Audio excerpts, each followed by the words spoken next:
What's up, world? I'm Cameron McKinney, and this is Pop Culture Spotlight, a podcast about actor Paul Dano in the movie Yes, God, Yes. But first, let's talk about actor Paul Dano, who I think is one of the most underrated actors of his generation. From such a young age, Dano was appearing in quality films like LIE and Little Miss Sunshine, which for me was the first time I noticed Paul Dano as an actor. And the scenes between him and Steve Carell were the absolute best scenes of that movie. I think it's what makes that movie so special. Yes, Abigail Breslin is super awesome in that film. Greg Kinnear, also fantastic. Alan Arkin won the Oscar for that film, so clearly that's a great performance. But what I keep going back to when I rewatch that movie is the relationship between Steve Carell's character and Paul Dano's character. I think it's what makes that movie unique and special. And I think Paul Dano, again, even the first half of the movie, his character doesn't even talk. I think it's a super terrific performance from such a young actor. And then a few short years later, he appears in Paul Thomas Anderson's film, There Will Be Blood, and I recently sat down and watched this film. This film is, of course, an all-time great Daniel Day-Lewis performance, but Paul Dano's performance is equally compelling, and it's really hard to be as compelling as Daniel Day-Lewis. I think Paul Dano should have received his first Oscar nomination for this performance. For a film to be this good, it has to be more than just one actor, and Paul Dano really does a great job of supporting Daniel Day-Lewis's performance. I mean, it's the number one reason why I watch movies is to watch great performances. And yes, Daniel Day-Lewis received all the accolades for that film. He won an Oscar, but I think Paul Dano is equally as brilliant. And since There Will Be Blood, Paul Dano has had supporting roles in some great films, like Meek's Cutoff, which was directed by Kelly Reinhardt, that also co-stars Michelle Williams and Zoe Kazan. This is like a really unique Western film. Paul Dano has a small supporting role in it, but I really enjoyed that film. Then he was also in Looper, which I think is the best sci-fi film of this past decade. You have Joseph Gordon-Levitt, who plays a younger version of Bruce Willis in this film. This film really holds up, and I don't think it gets enough credit for how good it is. You get a really spectacular Emily Blunt appearance. Paul Dano, again, only has a small role, but I think if you look at the films that Paul Dano has appeared in, they're all really good. Paul Dano has never been in a bad film in my estimation. Dano also had a supporting performance in the Oscar Best Picture winner 12 Years a Slave. It felt like every big actor at that time appeared in 12 Years a Slave. Benedict Cumberbatch, Lupita Nyong'o, Michael Fassbender, Chiwetel Ejiofor, Paul Dano. Every big actor now was in the film 12 Years a Slave. And I think that's one of those rare Best Picture winners that actually deserve to be the Best Picture winner at the Oscars. That film is 100% terrific. Dano also appeared in the film Prisoners, which is an underrated film that stars Hugh Jackman and Jake Gyllenhaal. This film, if you have not seen Prisoners, it's such a unique film. It's dark, it's gritty, and Paul Dano, you think he's the villain, but it doesn't quite turn out that way. It's a really interesting film. I definitely recommend you check out Prisoners. And then he had a small supporting role in Bong Joon-ho's Okja, where he plays an animal activist, right? I mean, again, Paul Dano does not appear in bad films, and even when he has a supporting role, it's always in a really great film, and that's something I admire, because I think Paul Dano could be the lead of some really bad movies, but he chooses to work with top-notch directors. Again, he's worked with the likes of Paul Thomas Anderson, Denis Villeneuve, Bong Joon-ho. He's working with the best directors of his time. Kelly Reichardt, Steve McQueen. These are the best directors working today, and they're all working with Paul Dano. Rian Johnson, he worked with him in Looper. Again, Paul Dano works with top-notch directors and usually makes top-notch films. Paul Dano has also been the lead of some really weird, quirky films that ultimately end up being great. There are two in particular I want to put a shine on. Ruby Sparks, where he plays this writer who writes a character and then that character turns to life. It turns out to be Zoe Kazan, and And again, he wrote this girl, and then the girl came to life and it happened to be his girlfriend. The premise of this movie is really stupid, and in the hands of a bad actor, I don't think this movie works at all. But Paul Dano turns this film into magic. It's one of the best performances of his career. Chris Messina is also in this film as Paul Dano's brother. I absolutely was blown away by this film. I thought the premise was going to annoy me at times, but again, Paul Dano made it work, and it's a really great lead performance from Paul Dano. And the other film is Swiss Army Man, where Dano co-stars with Daniel Radcliffe, and Daniel Radcliffe is basically playing a talking dead corpse. Again, the premise of this film is really stupid, but their performances, and Dano's in particular, makes this film worth watching. Not a lot of actors could pull off these two movies. Ruby Sparks and Swiss Army Man are really special movies because of the performance of Paul Dano. He uplifts movies with some silly premises. The best performance of Paul Dano's career is in this small movie called Love and Mercy, where he plays the lead man of the Beach Boys, Brian Wilson. I knew nothing about Brian Wilson, and I was blown away by Paul Dano and this story. As much as I love John Cusack, who plays the older version of Brian Wilson in the second half of the film, Paul Dano should have played Brian Wilson for the entirety of the movie. It's that good of a performance. It should have gotten Paul Dano an Oscar nomination. In my mind, Paul Dano should have 2 Oscar nominations at this point for his performance in There Will Be Blood and for his performance in Love and Mercy. The way he played this complicated musical genius was brilliant. And I don't think enough people saw this movie, so I definitely recommend you watch the movie Love and Mercy. Again, you get Paul Dano, you get John Cusack, Paul Giamatti is in this film, Bill Camp is in this film. This film needs to be seen because it was underappreciated in its time. In 2018, Dano probably had the best year of his career. He had a great acting performance, and he also made his directorial debut. First, with his acting performance, he starred in the miniseries Escape from Dannemora, where all the episodes were directed by Ben Stiller, and he co-starred along with Benicio del Toro, and he got his first Emmy nomination. He plays a real-life person in this miniseries, and it is a different type of Paul Dano performance. It's probably his most intense performance and his most unrecognizable performance. I thought he was spectacular in this miniseries. Then Dano made his directorial debut with the film Wildlife. The story is based off a book, and again, this film was the most underrated film of that year. I love the performances. Carey Mulligan should have brought home an Oscar. Jake Gyllenhaal was terrific. Bill Camp is great in this. The kid in the movie is also great. Ed Oxenbould. I mean, it could not have been a better directorial debut from Paul Dano. The best thing I can say about Paul Dano as a director is that I'm equally excited for his career as a director as I am for his career as an actor. I think he really has a chance to be one of the best directors working today because he had one of the best debut features I've ever seen. I was blown away by this film. This is a small indie film that looks majestic. Dano as an actor is set to appear in Matt Reeves' The Batman as the Riddler. I'm somebody who grew up loving Jim Carrey's portrayal of the character. I think it's iconic, and again, I've been wanting to see some other actor play the character for a long time now, and I think Paul Dano, if anyone's going to pull it off, it's going to be Paul Dano. I could not be more hyped for this film. I mean, the cast,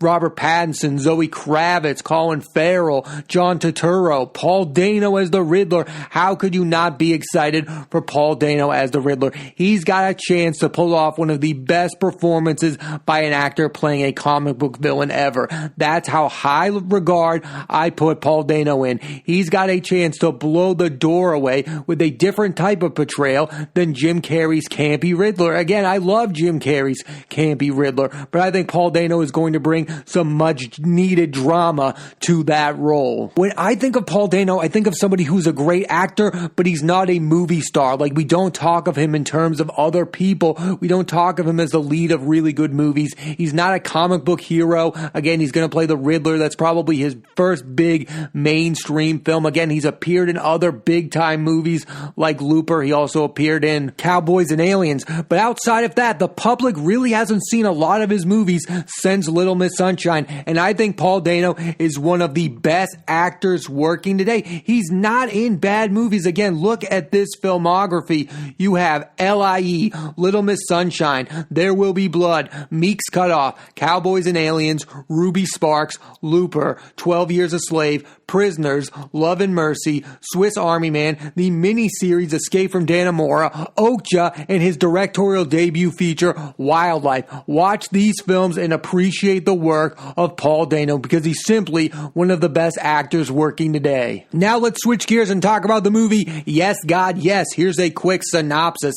Alice, a high school junior, goes on a religious retreat at a time where she is sexually curious and starts to create a conflict between herself and her religious viewpoints. This is a small indie film that really blew me away. I think it's one of the best films of 2020, and more people should see this film. And the biggest reason why is because of the lead performance of Natalia Dyer. She is terrific in the film. It's one of the best performances of her career. It proves she can have a movie career after Stranger Things is done. I also really liked her in Dan Gilroy's horror film, Velvet Buzzsaw. I mean, it's an interesting year for the actresses of Stranger Things. I mean, Millie Bobby Brown had a great performance in the film, Enola Holmes, and now Natalia Dyer has a great performance in the film, Yes, God, Yes. I think these people are proving that they're going to have careers in Hollywood after Stranger Things is done. I think a lot of people watch Stranger Things and they're like, oh, those kids will be gone after that show's over. But I think some of them are here to stay. Like, I think Natalia Dyer is here to stay. I think Charlie Heaton could be here to stay. I know Millie Bobby Brown is here to stay. And I think Finn Wolfhard is here to stay. These kids can act. There's a reason that show is really good, and I think we underestimate how good actors these kids are. I think what makes this a really great performance from Dyer is the humor of this character. She's really nervous at times. She doesn't know where she stands socially. She's just really confused about life right now, but she's also trying to fit in and make it look like she has the answers to everything. She's confused, but she's acting like a know-it-all all at the same time. Again, this is one of the best performances of the year and one of the best performances of her career. Also in this film in a supporting role is Timothy Simmons. He has become one of the best supporting actors working today. He's best known for his performance in the show Veep, but I really liked him in supporting roles in the show Looking for Alaska and the movie Christine. I think this guy is so good at playing misguided role models to young people. Again, in Looking for Alaska in this movie, Yes, God, Yes, he plays misguided role models who acts like he has all the answers for real life. But then when real life happens, he doesn't have the answers at all. He's just as confused as the kids he's giving advice to. And I think he plays that brilliantly. It's really funny. He's really funny in this. He's really funny in Looking for Alaska. Again, I think he's one of the more interesting supporting actors working today. And I think the scenes between Dyer and Simmons are why this movie works. We all know what that relationship is like when you're a young person and you're getting advice from a guy who you know doesn't have the answers. It can be really annoying. And that dynamic between these two is why this movie is special. It's so relatable. Anybody has been in that situation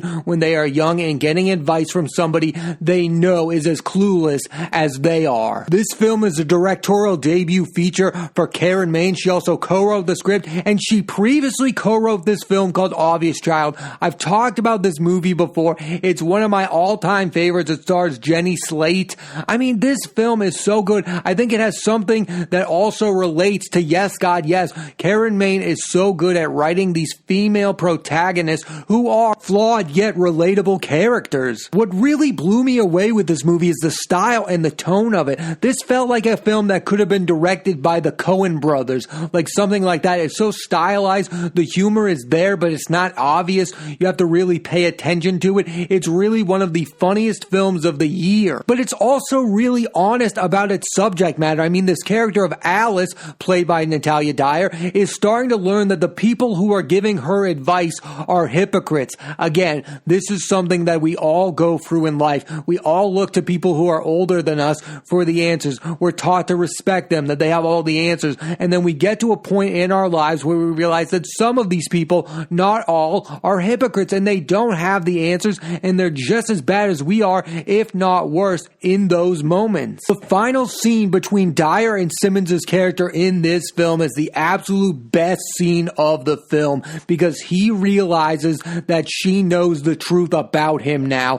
That is one of the most honest portrayals of that dynamic I've ever seen on screen. It's why this small indie film is so unique and so good, is because of that dynamic between that adult giving advice to someone and then the kid realizing this adult doesn't know anything they're talking about. And they are just as troubled as I am. When she comes to that realization about Simmons' character, it absolutely blew me away. Something I've heard a lot about this year is that 2020 is not the year for comedy. And I agree with that to a certain point. I don't think this is the year for great laugh out loud movies, but I do think there have been some really solid comedies made this year. So here's a list about 5 of them that I think is worth checking out. I think along with Yes, God, Yes, you have Palm Springs, the Andy Samberg film with Christine Milioti. That film was probably the best comedy of the year. I think that film is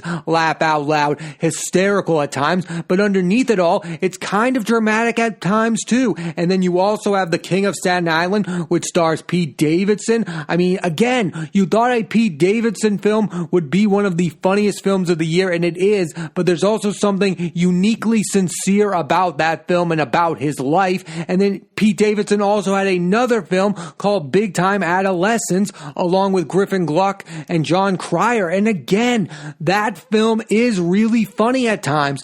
There hasn't been a great year for comedies, but I think it's been a great year for comedy dramas. Emma is another one, a film that stars Anya Taylor-Joy. It's a remake of a classic. Gwyneth Paltrow has starred in that film before. This is a remake, but this film is a lot funnier than those other versions. And I think Anya Taylor-Joy delivers one of the best performances of the year. So again, that's a pretty solid list of comedies. No, there hasn't been laugh out loud comedies we've been used to from Seth Rogen, although he starred in American Pickle, but even that wasn't the usual Seth Rogen comedy we're used to. There hasn't been a Will Ferrell movie that was laugh out loud funny. I think the one that did come this year wasn't very good. There hasn't been a lot of great laugh out loud comedies, but these films, again, Yes, God, Yes, Palm Springs, The King of Staten Island, Emma, and Big Time Adolescence are really worth watching. I think they're the type of films in 2020 that we actually need. We don't need to laugh out loud funny. We need some funny films that are about important subject matters, and I think all of those films are that. Mindless laughing is great, but when you're laughing and then you're also getting something from a movie like Yes, God, Yes, those are my favorites because again, it was showing me something, it was giving me an opinion on a subject matter that I agreed with. I agree with the premise of this film. I agree.